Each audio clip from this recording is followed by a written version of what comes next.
right, so welcome aboard, everybody. My name is Doobyis. This is called Fly in Formation, and it's a spin-off from my radio show, my mix show, where every week on After the Smoke is Clear, we play an hour worth of independent Canadian hip-hop. It's always new stuff. We never play anything twice, and, I do my best to tap in with each individual scene across the country and just really focus in and try to ask the artists who else is popping in each city and really just tap into the Canadian scene more and more each week. So this week, joining me today, I've got Quake Matthews, Halifax legend, I want to say. Welcome aboard, dude. It's good to have you on the show. Hey man, thanks for having me. It's a pleasure, man. Hell yeah. So new album, Patio season, just dropped. We bumped this interview date back so that I could actually hear the album before, we talked about it. I think that made a lot of sense. And I'm glad we did because I've spent a few days now listening to the album. It looks like you've had a real busy weekend with the release and everything. How you feeling, man? How's the weekend been? Man, I'm feeling great. We just did the little listening party on Friday. Weather was great, turnout was great, man, and I'm just feeling great about the whole album. I wasn't planning to even do an album this summer. A few months ago, I started thinking about summer, and I was like, maybe I'll make a few singles so that it can carry me through the summer or whatever. And I started it and I couldn't stop. And here we are. So yeah, it kind of came out of nowhere, but super proud of it. And I think it's a different vibe for me. And I think it shows some of my versatility and gives people another side than what I normally usually do, but while still being me. For sure, man. For something that came together kind of spur of the moment, it sounds really cohesive and like you kind of went into it with intention, to make some summer anthems and to do some kind of lighter stuff that has some crossover appeal to it, maybe. 100%. Yeah. So what was the process like? How long were you working on the album for? Damn, I want to say I had a few singles, a couple months before summer, but the bulk of it has really been the last 2 or 3 months.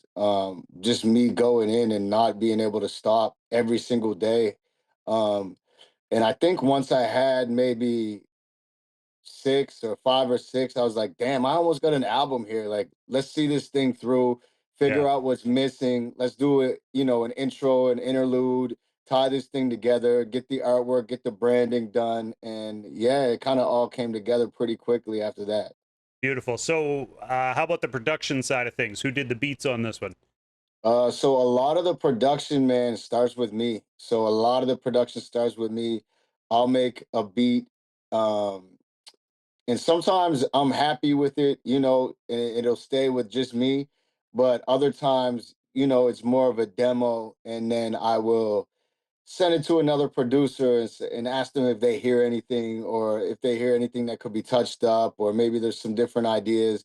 So it was primarily me, and then my bro Corey LaRue helped me a lot, who's a producer for a group from here called Neon Dreams. Some people may be familiar with.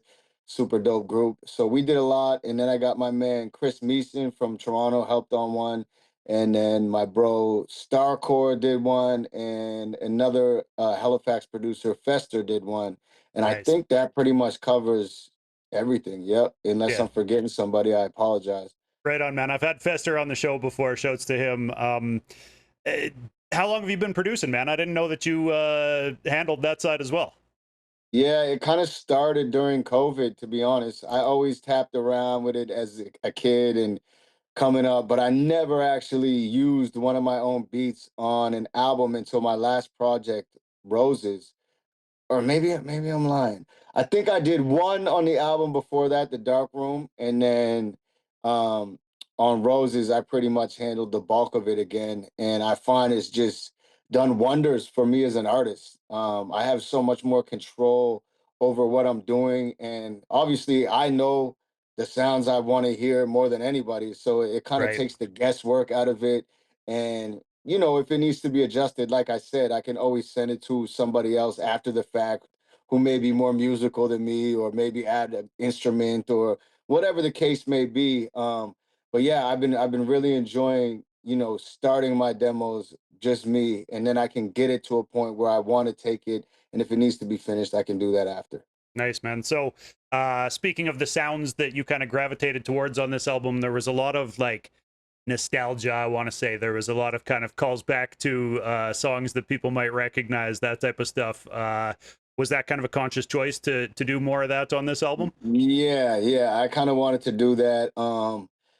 I don't know.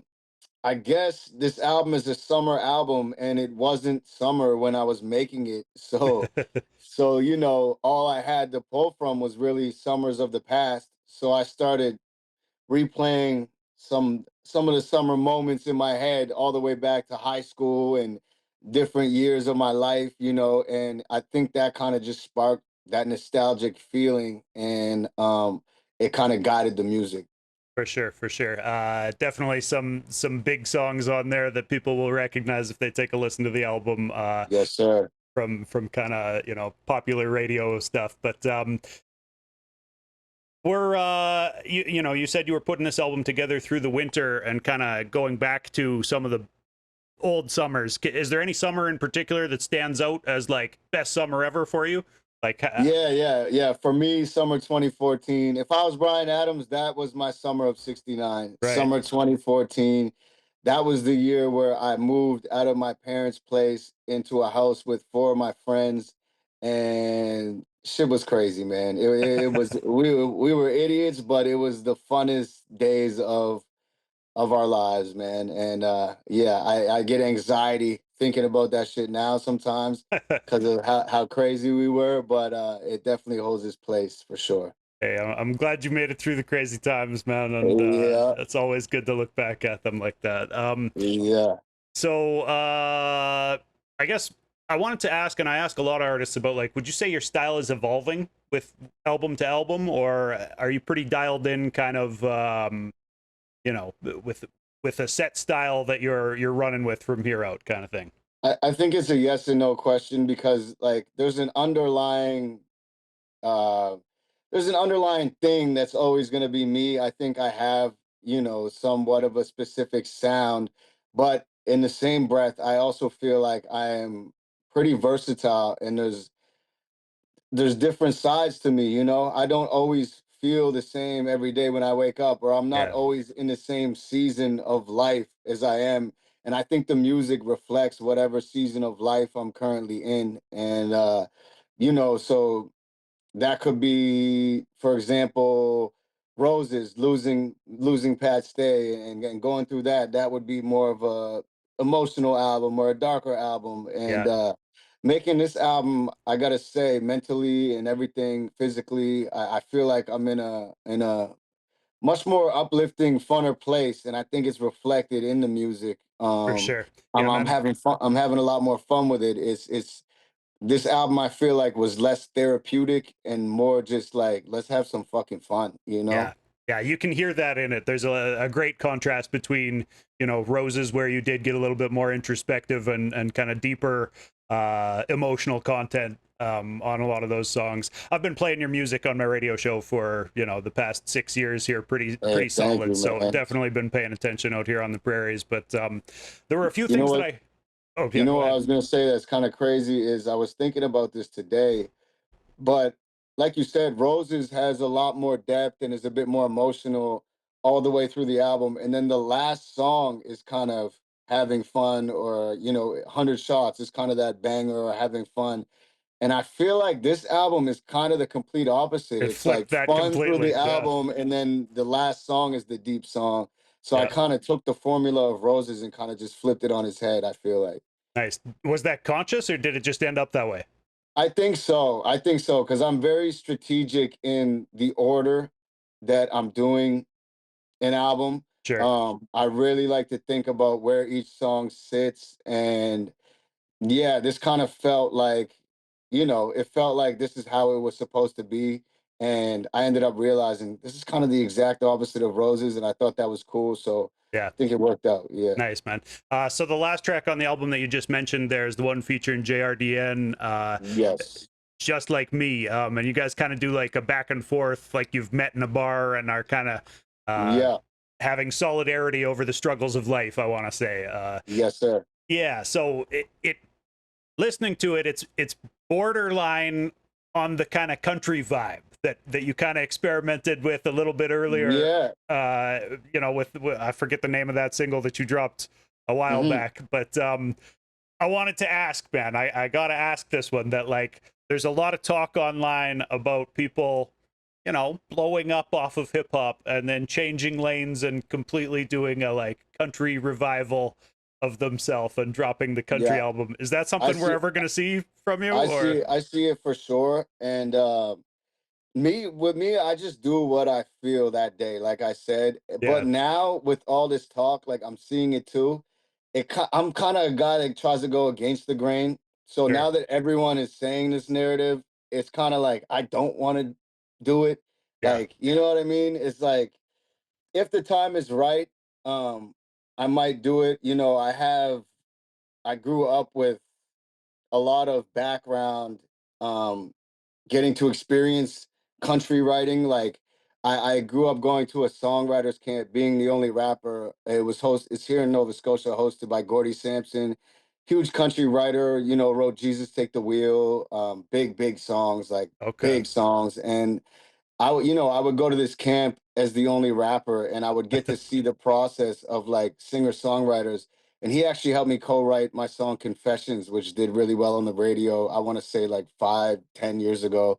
right, And so I always had this I don't know, this curiosity or fascination with it in that process. And I gotta say, being around singer-songwriters has helped me as a songwriter immensely. Like even things that I just use and apply to rap music. It has helped me as a writer tremendously. So, there is a bone in my body somewhere where that world exists. It's just, I tap into it when I feel like it, or if I feel like I'm getting bored with writing raps. That's usually when I was doing it.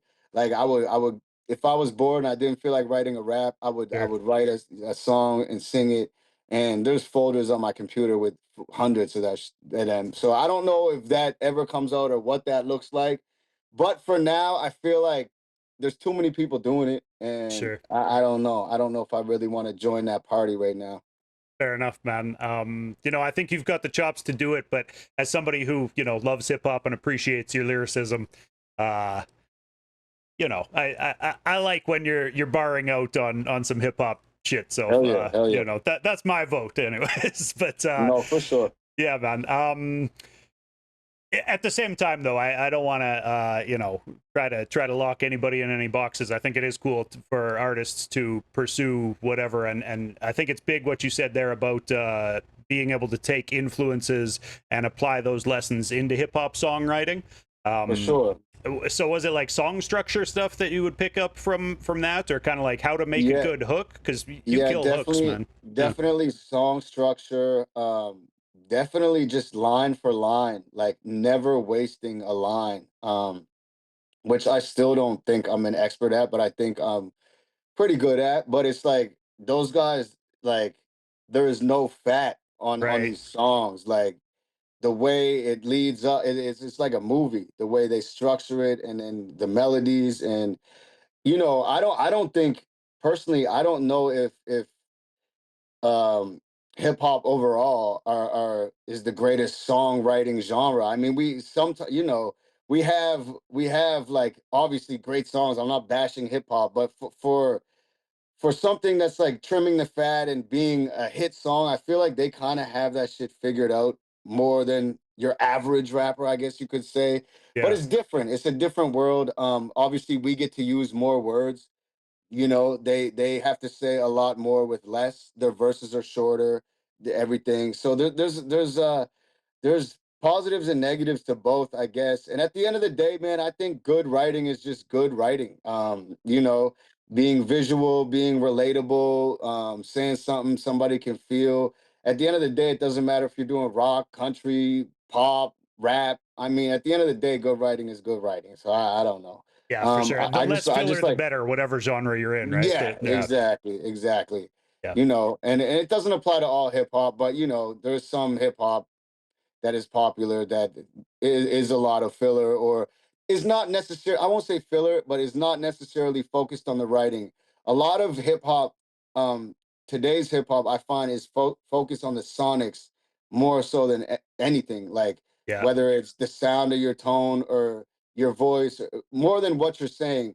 And I've seen a lot of newer artists, which I'm not knocking it. It's another approach, but I don't know if you've ever seen this. They do the punch-in style, so it's like they won't have the song concept. They'll say one line and then punch that line in, then punch that line in right. until it becomes a song, rather than like, here's the concept of the song. Let me work backwards now and figure out how I can execute this. Yeah, Which there's approaches to everything. So again, I'm not knocking it at all. But it's just cool to see all the different approaches people have to making music, and I think there's something to be learned from all of it, all of it. I'm never above learning, whether that's from a young kid who's punching in line by line using auto tune, doing trap flows, or whether that's a 50-year-old country man writer who has a title and works backwards from that. I can yeah. learn something from everybody.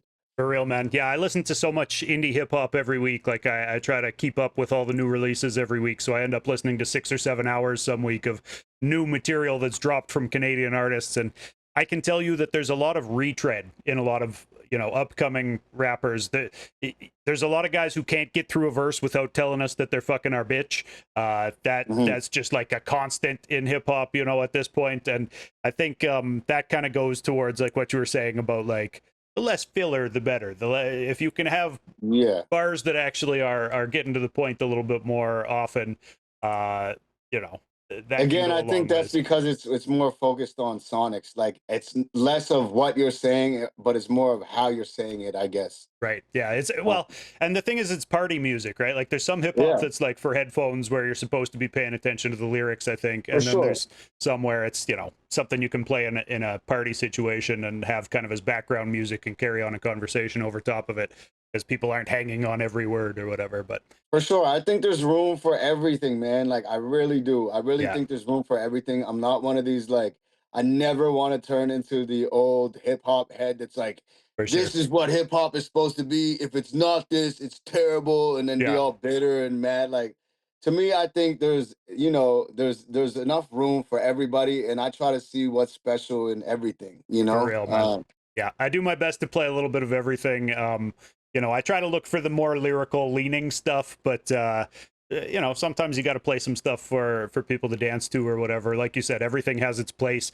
Somebody's For got to sure. make music for strippers to dance to. There's got to Exactly. be separate lanes, and hip hop does all of them really I well, I mean, think. you can't have strippers dancing to Black Thought. Yeah, Like it just yeah, doesn't make sense. it's not gonna work out. Yeah. um, so, I wanted to ask about a few things that I heard specifically, like bars on this album. One Yeah. thing that I caught was in the intro for it. Hmm. It's like one of the very first lines on your album is about like how a good summer hits like I think it's a 3-wood off the fairway or something like that. Yeah. There's a line in there about golfing, and it made me think like I don't know if I've ever really heard a rapper talk about golf at all.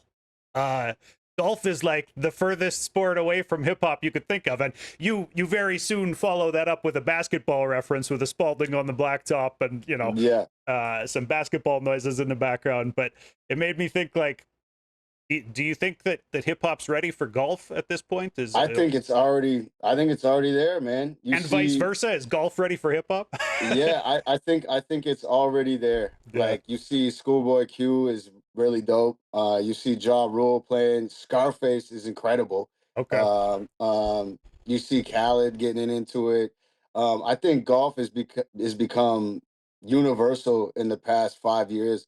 And I think that started with uh COVID, because there wasn't really anything to do. We were all trapped in the house and the golf courses were still open, Yeah. and I think that period of time introduced golf to a lot of people who, would have never thought to play it, or you wouldn't necessarily picture playing it. But yeah, it's becoming huge. And I think that there's enough rappers golfing now. You could have an all rapper golf tournament, I think, you That'll be know? dope. Yeah, Yeah, that'll be yeah, entertaining as hell too. I think yeah, they could televise that. yeah. So a bar that I caught on Cruel Summer, you say something about the owners trying to pay me more to try the food than to do the show. And Yeah, of course, you've been doing food reviews on your IG, yeah. and doing a lot of great content over on Instagram. Definitely, people should be following you over there if they're not. But I wanted to kind of ask, like, have we reached an era where the rappers who are in this thing for money, who are chasing it for money, should they just be hanging up that microphone and putting on a lav mic to do food reviews? Is that the easier way to get to the bag these days? I mean, maybe. I don't know. Shit. Well, when you think about it, like when you break it down, it's like not everyone in the world loves hip hop, and not Yeah, everyone in the world loves whatever specific genre of hip hop you do or subgenre.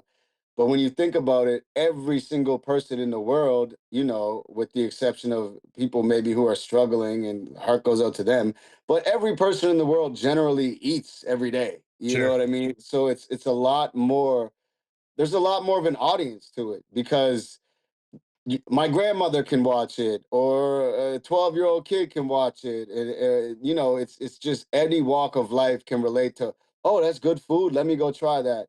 Rather than if it's just hip hop, not everyone's into hip hop, Yeah, yeah. certain age groups or demographics, or whereas the food, everyone's into food and everyone likes to laugh. I always add the comedic undertones to it.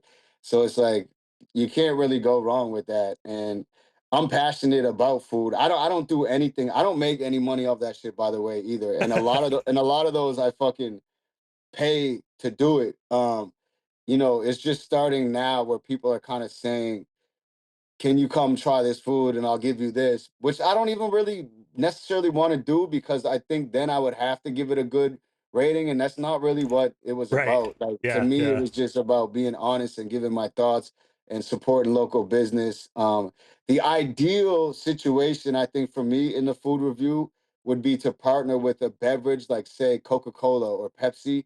And it's like every meal I eat, I drink a Coca-Cola and they give me the bag. Like I'd rather take the bag from Coca-Cola than a mom and pop restaurant who's That trying to makes struggle sense with it. too. You know what I mean? Yeah, So yeah. that's kind of overall what I think that the goal would look like in that, or maybe to get on a YouTube channel or say a swearing at like a Trailer Park Boys channel and just have the show and do it that way. But yeah, I have fun with it, man. If I don't have fun, if I'm not passionate about it or I don't have something in me that likes it, I'm not just doing it to try to pop off. Like I know a lot of people thought that about when I did the country song, like, oh, he's just following it. And it's like, bro, Sure. if I didn't want to do it, I wouldn't be doing it. Like my integrity is high. That's why I'm Yeah. still sitting in the same fucking basement. you know? Beautiful. Is that basement where you record? Like, do you home record your stuff? Yeah, this is the mic I record on right here. Beautiful, beautiful. Yeah, So, every album, bro. um, what's your kind of writing process look like? Are you kind of locking into the studio to write, or are you tapping away on a phone all day as you're going about your business? So with me now, it kind of starts with just finding a melodic piece, like a sample or something, some type of music, and then putting the beat together first. And once I got a rough version of the beat, then I go to town on the lyrics, man, and I sit here in front of the mic and I type it out in my Gmail on my computer, and then I'll email it to myself, read it off the phone, record it into the mic. There's something legal about that, emailing it to yourself, right? Like, doesn't that copyright it or some I shit don't like know. that? Is that the I don't. play I or? could pretend and tell you that it was, but it's just easier for me to hold the phone behind the mic than to try to look at the computer screen. I guess that's why I do it. That makes sense. Okay, yeah. I got to ask you about this Ice Cube Scarface contest win. How'd that feel, man? That must have been incredible. Getting word Bro, that you won that one. yeah, that was incredible, man. I You know what though? Something in my heart told me I truly felt like I was gonna win. I was watching a lot of the other ones, and when I wrote it with the intention of like, all right, I want every single line to be a line that people are like, oh shit. Like I do not want one filler line in this. And that was very my intention. And then when I saved the session, I named it as Ice Cube and Scarface contest winner. Like I just want to put that shit in the universe. And yeah, man, one day I was taking a nap and I woke up, grabbed my phone on my bedside table and opened Instagram, and there was a lot more notifications than usual. And I'm like, what the fuck is going on here? Like something happened. There's hundreds of new notifications. And I looked at it and it was Ice Cube saying I was the winner on Instagram. And I was like, damn, like surprised, but at the same time, a part of me like, you weren't telling me I wasn't winning. Like I just wanted it so bad. I Spoke kind it of into felt like, reality, right? yeah, yeah, Yeah, yeah, yeah. yeah. Dude, that's a huge cosign. Both of those two MCs are two of the best that have ever done it, in my opinion. So, Yes, yeah, sir. definitely. Is the song out, or like will No, the song come out, or what's yeah, the the? song is out. We're dealing with the paperwork and stuff now. Like Okay, it's being looked at by like lawyers and stuff like that, which is on that level just protects everybody. sure, They suggested it, and so we're doing that. And from what I'm hearing, it's supposed to be on Ice Cube's album, which in the music industry, damn, ideas change, and sure. people's albums get shifted around. I know that better than anyone. I cut songs off in the last minute or make new songs, so I don't want to say that for sure, but that's what was communicated to me, and it was communicated to me that there is possibly going to be a video for it. So I'm just here for the ride, man. Whatever it ends up being or it turns out being, I'm grateful for it, and I'm grateful to finally have a song with I'm grateful to have a song with Ice Cube, but Scarface and me have kind of had a friendship for like the past 5 years, and I'm always I don't want to say begging, but like I'm always like, if I have one that I'm like, oh, he would kill this, like I'll send it to him and be like, bro, come on. He's like, man, I'm retired. Every time he's like, yo, I'm retired. I like it though. I'm retired. Yeah, So I was like, damn, I don't think I'm ever gonna get to work with him. And then, through sheer serendipity, I now I'm on a song with not only him but Ice Cube too. So man, I'm just grateful. I'm that's grateful. that's beautiful, man. Yeah, that's a blessing for sure. Scarface is one of my all-time favorites. That Oh man man. has The probably the my favorite voice in hip the hop. I presence think the presence alone is just like otherworldly. Like it's like how does that tone of voice even come out of a human being? It's just mind-blowing. Like Yeah, yeah. And then he's an incredible musician all around. Guy can play all yeah. the instruments, and yeah, definitely a legend. Props for that, man. I'm looking forward to see what comes of it. Um, so on a different track that wasn't on this album, on "Fuck Around and Show You," Yeah, FAASU, yeah. Yep, you yep. you got a bar that I wanted to ask about where you say I'm too famous for this open mic, and I wanted to know, like, is that kind of from a place of like feeling like you've proved yourself already and done enough of that type of showing out at ciphers, or is it a safety thing, or how No, come I'll you're tell not going to you. be showing up at the open mics anymore? No, I said I don't know. I said I'm too famous for this open mic, but fuck it, I'll still shut it down for the fuck of Do it. it So it's anyway. like, Yeah. so yeah, do it anyway. But that actually stemmed from karaoke night, and I was here and I was just with some friends doing a karaoke night like at a bar, and we decided to do, I forget what song it was. It might have been 50 Cent, and I thought I knew it better than I did, and I and I kind of butchered it, and then I was like, man, let me go. I hate like feeling that way or feeling like I lost or like anything like that. Like I'm very competitive. So I was like, let me go back up and just do one of my own songs. Come on, like I need to redeem myself. She's like, no, like you're done for the night. Like kind of Ah. like belittling me, like in a way. I'm Oh like, no. man, in Yeah. my head, I'm like, I'm too fucking famous to be doing this shit anyways. Which I'm not that type of like cocky, arrogant guy. But I guess it's Sure. like that was the moment that it's like I didn't say that to her, but I just channeled it through music. Like that's how I felt in that moment, you Yeah. know? Yeah. Uh, how do you feel about ciphers? Are you like able to freestyle off top when you go into a Yeah, cipher, that or was do my you kick bro. That rims was in a my that cipher? was my thing. That was like Yeah. my thing coming up in high school. And even when I started off as a battle rapper, before battle rap was written and done a cappella, Right. I was battling people on stages and clubs with microphones where you don't know who you're gonna battle and you don't know what beat it's gonna be, and you're forced to freestyle. So like that was how I came up. Like I was I excelled at that shit. And I don't know when the last time I freestyled was though. It seems like a lost art now. Like it's crazy. There's Yeah, not as much of that anymore. Unless you're somebody who primarily just focuses on that, like Harry Mack or right. somebody like that. But it's like, yeah, man, it's different now. Like I we think used to do that shit all night. Like, the internet's so critical now, right? That people are afraid to go off the top on record and have, haters jump into the comments if you mess it up or whatever else, right? I think. yeah, I just Yeah, think like I think people are realizing like what's the point? Like yeah, I go on, I get a chance to go on Sway in the morning, and it's like I could either do something that is super rehearsed that I know is fucking dope, or yeah. gamble with the biggest opportunity of my life and like try to do it off the top for what? For to be a real head? Like, come Well, on, and the man. Like, audience doesn't even know the difference a lot of the no. time, right? They don't know what the Bro, fuck is up. people So are yeah, still, there's still this whole I can't believe we're having this conversation in 2025, but it's like that's not a freestyle, right. or it's like, oh my god, That man, conversation will never stop, though, bro. like The give the it public up, is man. too uninformed to understand the Yeah, like difference, I think. yeah, Yeah. it's crazy. Um, this is something I've been asking people a lot lately, different artists. When's the last time you wrote a bad verse? I don't think I ever write a bad verse. I have written things that aren't as strong as others, and I think that is, man, that music, I think, is about the same as a baseball percentage. There's more like the best hitters get a hit, what, 3 out of 10 times?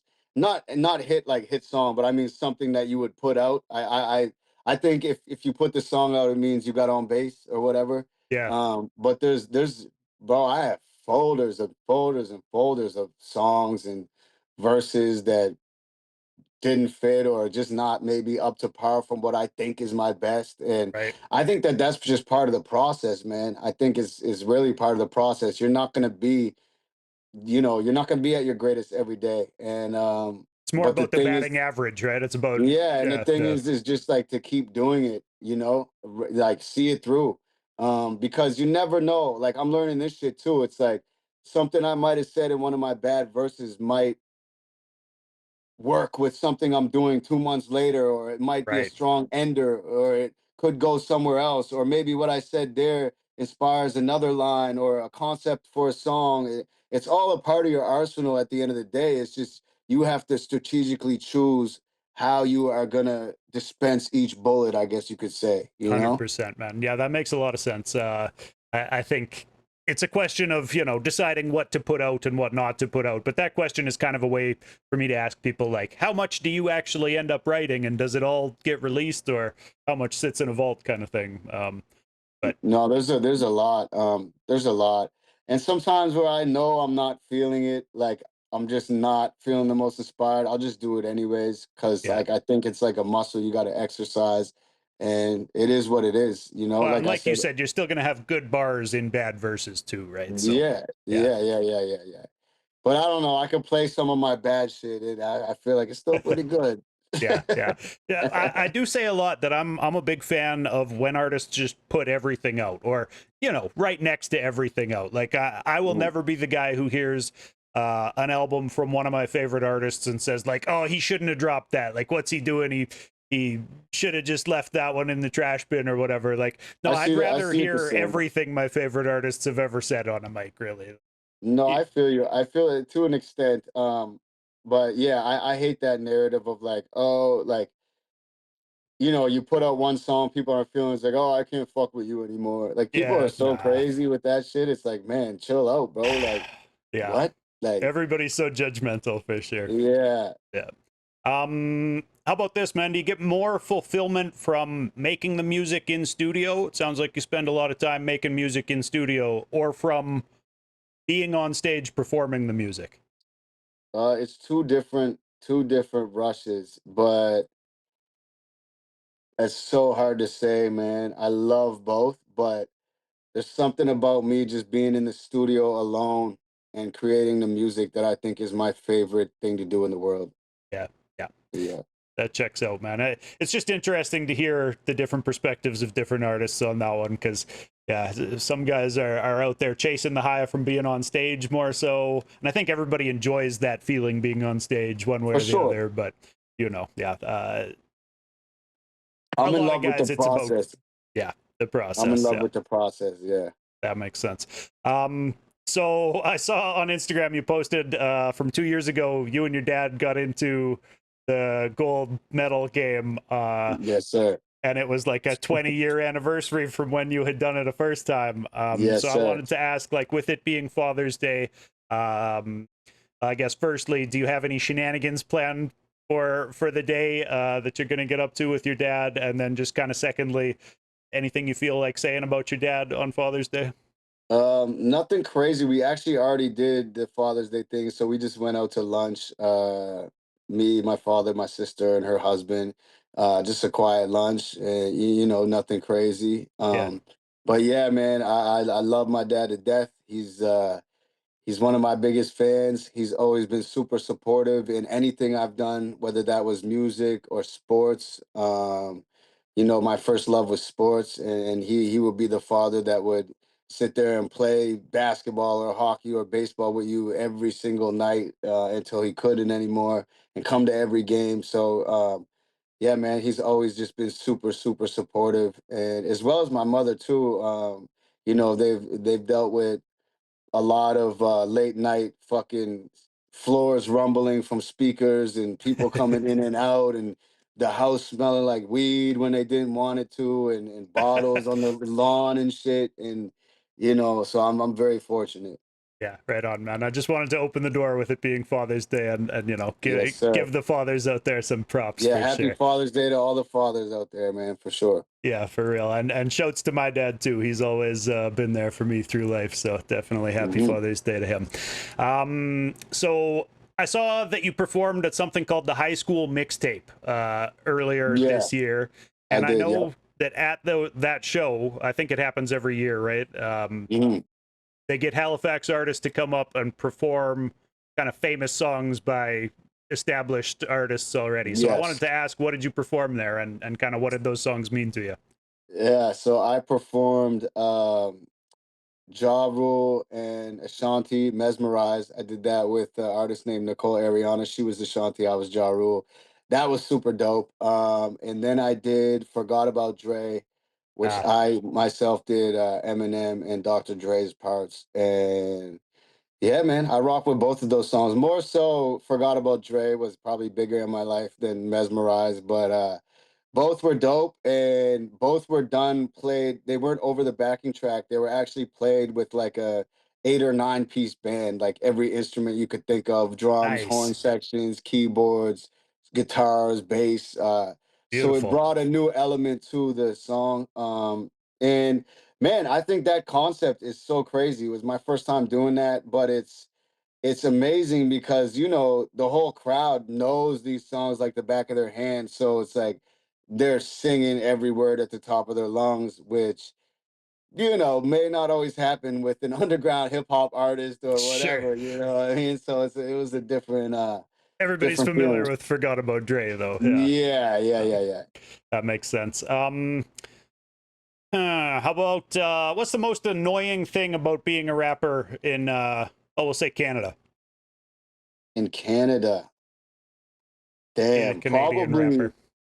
probably the ground, the mileage you have to cover to reach the amount of people to tour. Like, Yeah, and like, so if you go from coast to coast in Canada to reach 30 million people, we both know like how long of a drive that is. Like, it's insane. You go for miles without even any city till you yeah, get to the next one.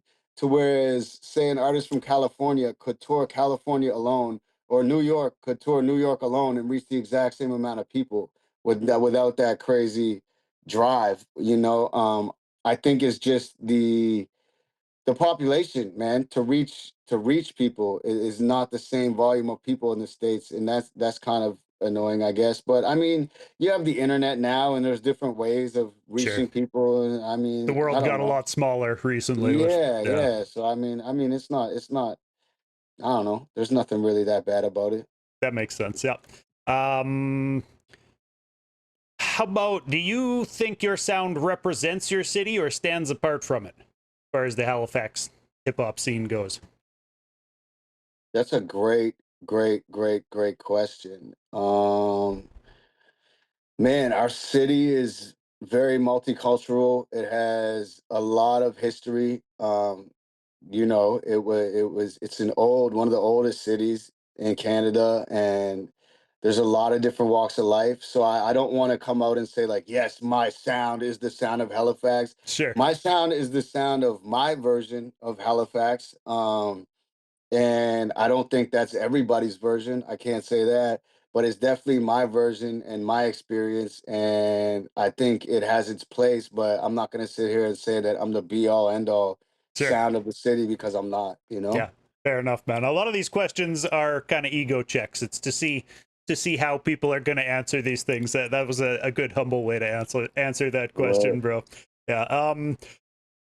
So I guess I want to ask a couple of questions, just current event stuff. Feel free to pass on these if you just don't have any comment on this. But Yeah. 9 years ago, you did a song called "Down with the King," and I Hmm. know that it was about donaires and not about Yeah. politics or anything like that at all. Yeah. Yeah. But Yeah. yesterday there was the whole like no kings marches all across America. So I just wanted to open the door. Some What, artists like to talk about, what was there? I don't even know what was the okay, No so Kings thing? the no kings marches all across America yesterday. Millions of people came out to just kind of protest against Trump, protest against the moves towards kind of a more authoritarian dynasty in America that seems to be coming together. And so, yeah, I just wanted to ask, like, you got any feelings about that? Are you planning on touring America anytime soon, or are you? You know what, man? I try not to get involved in that, but Sure. deep down, I just want people to get along, man. Like, Yeah. I just want people to get along, to love each other, and that's it, man. I can't, I try not to get wrapped up in too much of the news because oftentimes it's just a lot of negativity and it really affects the way I live my day-to-day life or the way I'm executing my goals. Like for Right. example, when the COVID thing happened, I was looking really deep into that and the vaccines and if they worked and then the arguments and you Yeah. can't go to your family dinner if you're not all this shit and that Right. shit was like I learned a lot from that because that shit was taking a toll on me. And from that point on, I'm just like, you know what? Like, I wish the best for everybody, but I got my own goals I need to focus on. And yes, I can wish that everyone loves each other, but for me to try to get wrapped up in other things going on, it kind of takes away from my energy tank. And when my energy tank is low or empty because of what I'm involving myself in with whatever's going on the world stage, it takes away from the energy in my tank that I'm using to create Yeah. my future. So I got to be careful with that one, you know? That's real. Yep. Yeah, I hear that, man. How about any thoughts on like AI in music? You got any worries about AI taking anybody's spots? I know like recently here Timbo just announced he's got a new AI artist who he's promoting and pushing music from or whatever. But I know a lot of artists are not at all worried about anybody taking their spot with like computer generated lyrics or whatever. No, again, I think there's a place for everything. I'm under that belief. I don't Yeah, think like if I don't know. I don't think there's a computer, anything that can come out that takes my spot. Like, how is that even gonna happen? Like, right. is that gonna stop me from making music? Like, I don't understand. Like, I just don't subscribe to that. I think it's cool. Like, I'm excited to see what happens with it. And behind every AI thing, there's human beings working on that. So it's like the AI shit you hear, like somebody's writing that shit, somebody is singing that shit, and then the voice is being changed or altered. So there's still human beings being employed For the most part, when you that can shit get is it to going on. generate some rap lyrics. The thing with the rap lyrics that it'll generate is that it kind of leans on the cliches pretty hard. You know, I've fucked with it myself, just like, For not sure. with any intent to actually do anything with these lyrics I'm telling it to generate, but just to see what it can do. And as a guy who like has to pick which indies to promote, it kind of scared me. A couple videos I've seen where people got AI to generate lyrics and then they got AI to rap those lyrics, and I wouldn't have been able to tell you that it wasn't a human. But I think that the thing that'll separate the humans from that type of computer generated stuff is the actual opinions and the perspective that humans gain through living a life, right? For sure. And even I think just like the wordplay, like I don't think it understands wordplay. Like if you I've asked Yeah, ChatGPT things like it doesn't get it. Like it doesn't understand how to be like clever bars. Yeah, yeah, like I'm littering large feta, so I can try to pull a Greek freak off the floor like I'm Doc Rivers. Like, right. I don't think it knows that Giannis's coach is named Doc Rivers, and he's also nicknamed the Greek Freak. But I'm also referring to a Greek girl, and And that's why I'm feta saying cheese feta, and which yeah, also means money. Like, there's no way. There's yeah, too many layers to that. Like, you know, like for I don't real. think they can do it. Like, I would agree with you on that. Lyrical rappers like yourself who are writing bars at that level have nothing to worry about, at least at this point yet. yeah. Um, but the guys who are, who can't get through the verse without hitting those cliche bars, those guys might be on thin ice at this point because the AI can probably tell us about how it's fucking our bitch. I just don't know. Like, I think a lot of the reason people like an artist is also the personality of the artist in an interview or the way they carry themselves Yeah, or the their social personality. media, So I don't know how that is gonna work. Like right? how is this AI person gonna do an interview or go to a basketball game and sit in courtside and say something funny or whatever the Yeah, case, whatever artist may do that you like, you know, like 100%, man. Yeah. You mentioned you're a big sports fan. Are you watching the Oilers? That was ugly last night. yeah, yeah, yeah. I'm watching it. I'm watching it. Yeah, bittersweet. I mean, fuck, you want the Oilers to win, but you're also happy for the hometown guy, Brad Marchand, too. So, Oh, okay. All right. I didn't yeah. realize So, he's a Halifax hero. Okay. yeah, yeah, yeah, yeah. Personally, I got my hate on for those fucking rat bastards from Florida.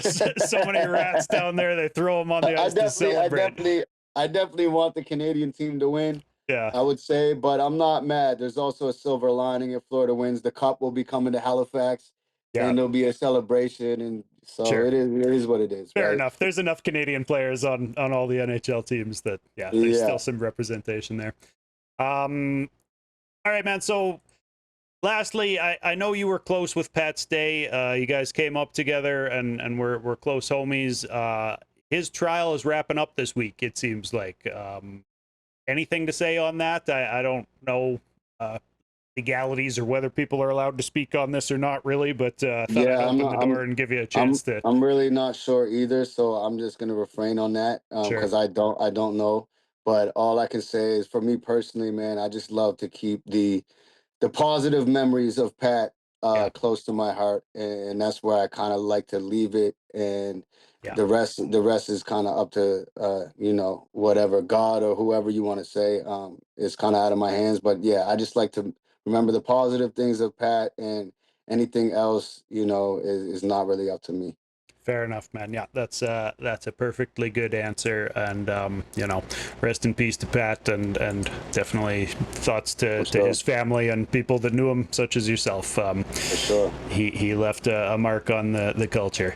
Okay, so I do a segment called "How Important Is," where it's kind of a speed run through just how important is this or that to, and you can answer it either to you specifically or Hmm. to artists in general, in your opinion. Hmm.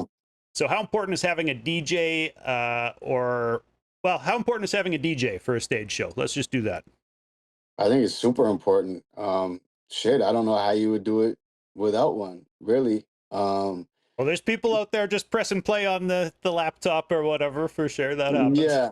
I mean, I guess if you arrange the show like say in your Pro Tools before and it had all the Yeah, little moments, but I personally like to have a DJ because there's moments where you might want to cut a song short or you might want to hold up between songs and say a little something or do something on the fly. And I think it allows you, when you're collaborating with a DJ, to make more choices on the fly. Yeah, So to me, it's definitely. super important. You can extend the break and have a little bit of crowd call and response or whatever else in there. Yeah, Exactly, with a right. DJ. Yeah. Okay, that makes sense. How about how important is finding the right venue for a show? I think it depends what level you're at. It may be a little more important if you are further along in your career, but to like younger artists, shit, when I was coming up, I was down to perform anywhere. I didn't give a shit if I could get on the mic. And that's Yeah, what I suggest to younger artists, because it might not be the best venue or it might not be the best turnout, but again, you're putting those hours in, you're getting comfortable with how to hold the mic, what tones you can experiment with on the mic. And it's very different from, you know, recording the song. It's different. It's different, and you have to get comfortable on how you want to project through the mic or what tones you want to use, and it's really a learned skill. And I had to go through a lot of shitty ass shows and shitty ass venues, but I don't take any of it back because I learned how to perform, which I think yeah, is a lost art a lot of times these days. I see some of the younger guys, they just put the song on and ad lib it. Like right. I'm trying to Rapping hit over every, their vocals. I'm Yeah, trying to hit everything live, like and put on a hell of a performance. So to me, that comes from just repetition. So I think it's important to get into any venue you can coming up. for real. So you mentioned that bar about the feta and pulling a Greek chick off the dance floor and the Greek freak line in there or whatever. Yeah, Some of that went over my head with the reference to Buddy, who's known as the Greek freak or whatever. yeah, It depends what sports you pay attention to, whether you're going to catch that reference or not, I guess. But yeah. I wanted to ask, how important is it that a listener understands your lyrics to you? Um, it is super important to me, but I know the reality is that not everyone is going to catch everything. And I kind of made a mental note of that a few years ago, to where, I used to love to say obscure references, but I kind of put myself in the listener's shoes, because when I hear a punchline about somebody who I don't know, Right, or it could be the craziest thing ever, I don't really care. Like, I can't, that doesn't do anything for me. And that could even be from my favorite rapper. There's shit Nas says that I'm like, I don't even know what that is. And it's right, like, it doesn't resonate with me. So now I'm kind of more um aware.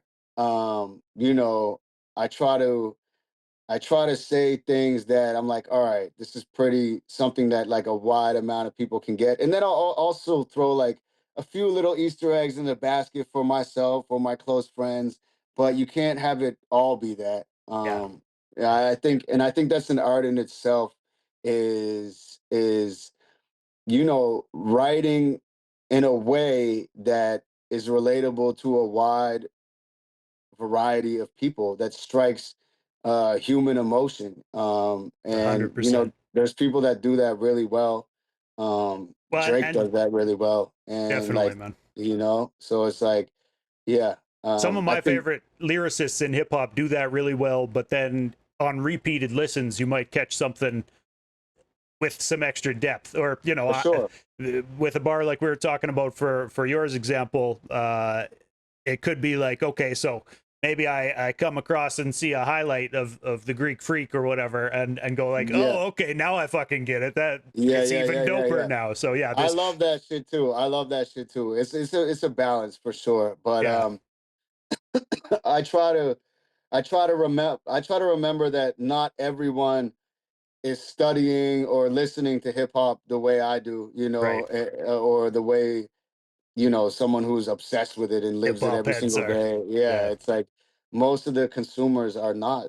So it's like, and I'm one of these people that, yes, I do the art because I love it, and I'm passionate about it and I love the craft.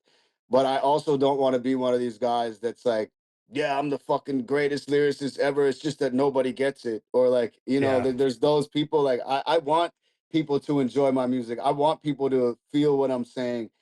So it's like there's a fine line, you Yeah. know? The real art is in having it be accessible, but also having those Easter eggs hidden in it for people Exactly. who are listening deeper. Yeah, and I Yep. think you're nailing it, man. There was a lot of that Thank you, stuff man. on Thank you. this new album. Yeah. Um, how important is any substance to your artistic process? I know on this album you talk a lot about like there's a bar about like give me the wine menu. I'm not supposed to be drinking, but I'm gonna anyways. And then there was one about like something about like twist my rubber arm, and anytime they do, I'm getting twisted, something like that. But there's a lot of talk about how you're trying not to drink, Yeah. but you end up drinking anyway. Yeah, it's not good. I've done it with and without, and it's way you're a way better artist without. You think you're better. You Yeah, think you're better on stage drinking. You think you're better writer, but you're not. You're not. And trust me, I've done both. I've been on an extended break from drinking right now, and it's way better. It's way better. I'm getting way more done. Uh, beautiful. Yeah, I'm just more zoned in, and it's way better. Don't get me wrong, it is fun as fuck. Like, who doesn't like to have a buzz on? I mean, it's great, but yeah, yeah, at this stage in the game, I've had my fun. I'm trying to level up, and I think that substance only hinders you from leveling up. And it's like, or you pick your battles. It's like, all right, I've worked hard, I made an album. If you want to have a celebratory night, cool. But it's like when it gets to the point where it's like I need to drink to write a song, or I need a drink to perform, then it gets dicey, man. And it's never good. yeah. That's a great answer, man. I think that sounds like wisdom that comes with age and maturity and experience Yeah, there for sure. believe me, I've fallen off stages. I've went on rants and tirades that I wish I hadn't, and I've learned what that brings, you know. Fair enough, man. Let's do a couple more of these things and then we can wrap this thing up and you can get on with the rest of your day. But Yes, sir. this is an important one for Canadian artists. How important is getting grants? I think it is super important.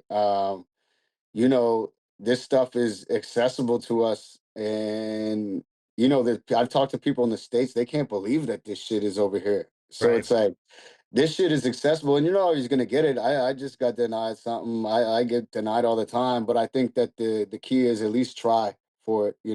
If they're gonna give you free money, why not try for it? And it's not the be all end all. I've made it work, like I said, after getting denied and not having the funding. But like, who doesn't want a couple extra dollars to put towards your art? I mean, it's not gonna hurt you. It's Yeah, only gonna help you. So that's for yeah, I sure. think it's important to at least swing the bat and try. Sure. How important is winning industry awards? I know there was a big stink with like the East Coast Music Awards this year, and some artists that pulled their albums out of the running or whatever over it. I think Yeah, actually maybe Fester was one of them. I saw But that. I saw that. I don't really know what that whole thing is about. I'm not going to really speak on that. But to yeah, fair. me, my sentiment is like I don't apply for that anymore because like I think it's important like the first couple times to feel like how it feels to win an award. Like that's a great feeling, and it's a moment that every artist should experience in their career. But at this point for me is it's not important. I already felt that feeling, and I don't need it anymore, and I'm Sure. cool with it. And if me sitting that one out allows a 18-year-old kid to get nominated instead of me, then fucking great. Yeah, I don't yeah. need to feel that shit anymore. More space for the up and comers for sure. Yeah. How about planning a rollout for an album? How important is planning a rollout? You said this one was kind of spur of the moment, but did you finish the album and then kind of sit back and go, okay, now how do I present this to the world? Yeah, I usually put a lot more thought into it. Uh But this one, I started doing a couple of those little skits before it goes into the music. I don't know if you saw them on Instagram, just like a funny little skit, and then it goes into the music. And I did maybe Yeah, two of those. I didn't really have a rollout plan, to be honest. I was like kind of figuring out as I go along, and people started loving those. So I was like, all right, I'm just gonna do this. This is gonna be my rollout. I yeah, kind of went with the flow on this one. I had a great branding guy work on this who gave me, the colors and the imagery and to keep everything cohesive. So that was dope. I mean, I But think yeah, that man. counts as a rollout in 2025. Dropping a couple Yeah, singles, having a few, yeah. IG posts to promote those singles. Someone texted me today, DTG, and he was like, "Bro, you always got the best rollouts." And it's crazy because like this, I don't know. I don't think I had a plan, but I just I went with my gut, and I just was like, let's just do a bunch of content, and shit, it became the rollout. I've Yeah, definitely put a lot more thought into other rollouts, but I think now I have a greater understanding of what works online and what content reaches non-followers and what hooks people in off the first few seconds to make them watch your music, or right, if you can make them laugh, then they're sold, they bought into you, and then they're gonna stick around to hear your music. Because I don't know if just having like a clip of you rapping is enough anymore. And if it is, it better be like some cool type of visual, or your rapping better be incredible, like right off the first two lines, or right. something that you say that makes someone not want to scroll past it, you know? Yeah, yeah, dude, and you've been killing it. I think like the clips you've been posting where like you walk past the girl on the bench and then turn around and turn her down, even though Yeah, she's not yeah. actually. Yeah, that shit Yeah, was yeah. hilarious, man. Yeah, man. I learned all that shit from DTG, man. I gotta I give it was to just him. I was just gonna I ask because he's one of the I best in the game too with that type of he's the stuff. Yeah. greatest, man. I went out to Kelowna, and he's the one who actually made me drop the country song, because I went Okay. out to Kelowna and I had all this music, and I was like, yo, like, here's all my music. Like, think of some ideas, like, because I know you're great at content that we can shoot. And he's like, bro, I got so many ideas for this one. And I'm like, oh, I don't know, bro. And he's like, yeah, this is the one. So I was like, all right, fuck it. I just trusted him. And then, like, some of those little videos we did around that country song was like some of the highest views I've ever received. So it's like, and then when I'm working with him, I was soaking in, like, okay, what is he doing here? Like, what what is working about this? And then I kind of asked him a lot of questions, picked his brain, and yeah, I'll be honest, I took the formula from what I learned from him, applied it to myself, and now I'm able to do it moving forward. So I owe a lot of that shit to him. Nice, man. It's working out, and props to DTG on that one. Yep. How about okay? I got two more of these that I want to ask you. How important is giving back to the scene once you level up? I think it's super important, man. And I think that the best form of giving back is just maybe like showing up to the event, and having conversations. Like, when I show up to events, I love it when younger artists ask me what I think about something, or what would you do in this situation, or how do I do this, or I want to get this on radio, like how do I go about that, or well, how much publishing should I be getting on this, or Right. and I think that the knowledge you learn, I think it's almost your duty to pass it down, because somebody passed it down to you.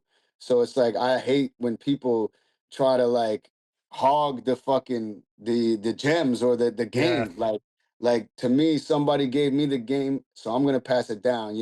If I learn something from Scarface, I'm gonna tell that shit to a younger artist. And I think that's just what it is, man. Evolution, and this thing carries on, and you almost want these younger guys to be better than you, because that's just how evolution works. And it's like, if I'm not gonna be the greatest, biggest artist from the city of all time, then like maybe I will have gave some game to somebody who will one day, or and I Yeah. think that's just how life works. That's really well said, man. And I think Yeah. doing stuff like this and sharing your thoughts on an interview where I get to ask you questions like this, that goes a long way. I hope there are artists out there soaking up game, watching the series, because there's been a lot of gems dropped in the last 105 episodes of this show, and Hmm. a lot tonight, or well, today, I guess, middle of the days here still. But yeah, Yes, man. sir. Okay, last one of these. How important is physical location for an artist? I think it's less important now Yeah. because of the internet.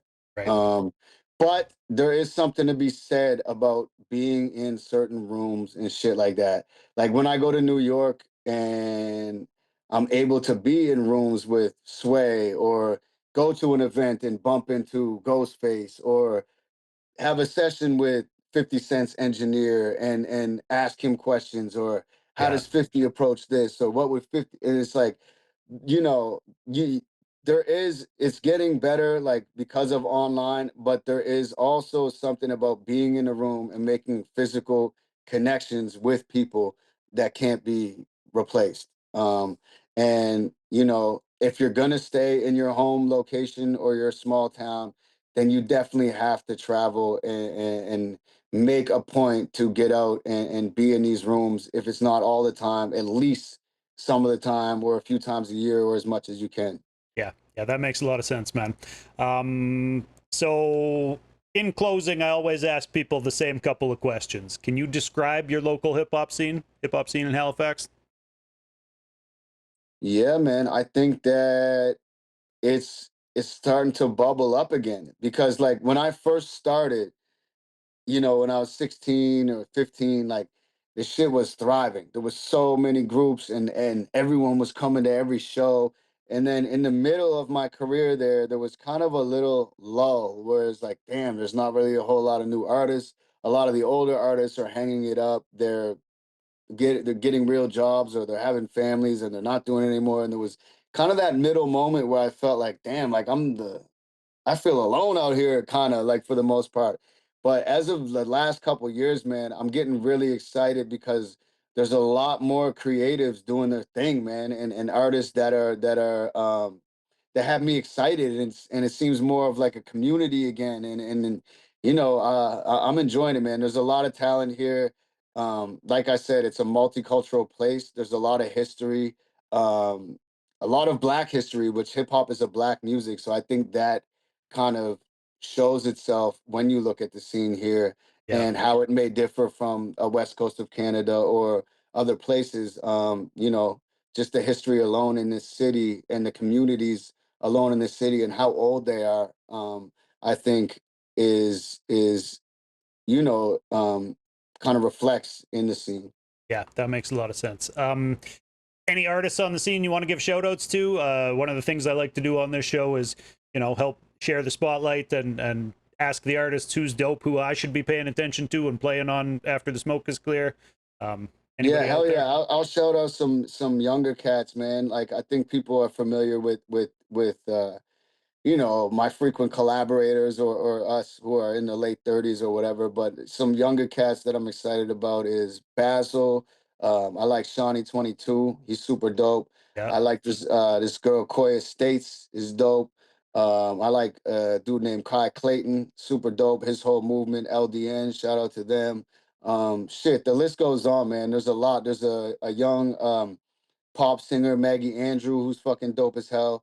Her brother is, I don't know if you know who the Gucci Ghost is, who was doing all the Gucci spray painting. Everyone was wearing it, like Elton John, Beyonce. Oh, okay. He did like a bunch of Two Chains album cover. Like, Dope. he's like popping, but that's his little sister. She's super dope pop artist. Um, Damn, man, there's a lot of people doing their thing. There's Baby Nova, who's doing her thing. She's more of like a dark pop R&B, really dope writer. There's a lot of writers doing their thing. Man, shout out to everybody. Hell yeah. Yeah, I recognize some of those names, and the other ones I'll definitely make sure to tap in and pay attention to Hmm. when they drop new music. So this is a new one I've been asking people, but I want to link the scene up more and more, if as much as it's in my power to do. Are there any Canadian artists you haven't worked with who you would like to work with? I want to just put it out into the universe. Yeah. Um, Drake and Cardinal Official There you go. and Alanis Morissette and Nelly Furtado. Beautiful. Yeah, I'd That's my like to see list. all of those collabos happen. Hopefully we Yeah. can have that manifest into reality, man. Yeah, that's my list. All right. Anything that we can plug for people to watch out for? I mean, of course, people should go Patio. check out Patio season. Yeah. Yes. Any shows or anything like that though coming up? I'm coming to Calgary this Saturday. I'll be in Calgary on the weekend, 17th Ave Outdoor Festival. I think my set time is 8 p.m. So anyone who's in Calgary or close to Calgary, pop out this Saturday. Damn. Um, yep, I might make Saturday, the trip, man. I'll see what I'm June doing next weekend. 21st, man. June Okay. 21st. How far are you away A from 2 hour drive. I was in Calgary Okay. actually last night, so Okay, that's it's not not too bad. far. Yeah. Yeah. So is it really pronounced Calgary? I see a lot of you guys out there. Is that Shit, what I it don't know, really is? man. It Okay. depends how Is that much a of the debate? Albertan Is accent that a you've got. debate? Yeah, yeah. Is that a debate Calgary, out there? I don't know. I normally say Calgary that way, but Okay. yeah, Okay. I'm just making sure. I don't it's. know. I always have to check myself when I pronounce Toronto too. Apparently, you're not supposed to pronounce that second T in Toronto. So, Toronto. Yeah, yeah, yeah, yeah. you Toronto. know, Some people just say Toronto, I think, yeah, I don't know. You can tell where people are from how we talk. That's part of the for fun of it, right? sure. Like Yeah, people even in Halifax, they say like hell, like Hell, Halifax. But I feel like people who aren't from here will be like Halifax, more with the A sounding. But yeah, yeah, okay, yeah. I definitely yeah, enunciate the A in Halifax. So, yeah. um, all right, man. So, where can people find you on social media most often? That's the last thing I ask. Instagram is where I'm at most often, but I'm also on TikTok and also on Facebook, and it's at Quake Matthews on everything. All right. Oh, I got somebody in Twitch chat right now saying Calgary, like Gree. Calgary is how, Calgary. All and right. they're from there, so that's how the locals pronounce Okay. it. Okay. We'll Calgary. go with that because I don't want to be on stage Say it on wrong. Saturday. Calgary, make some noise. Yeah, right, right. All right, man. Well, this has been fun. I appreciate your Yes, sir. time, and I hope you have a great rest of the weekend. Hope the Hey, album man. You too. Thank you for continues having to me, man. make noise, man. Yeah, yeah. Thank you, brother. I appreciate you. All right, man. Thanks a lot. We'll Okay. catch you Okay, next man. time. Peace. Okay. Take care. Peace.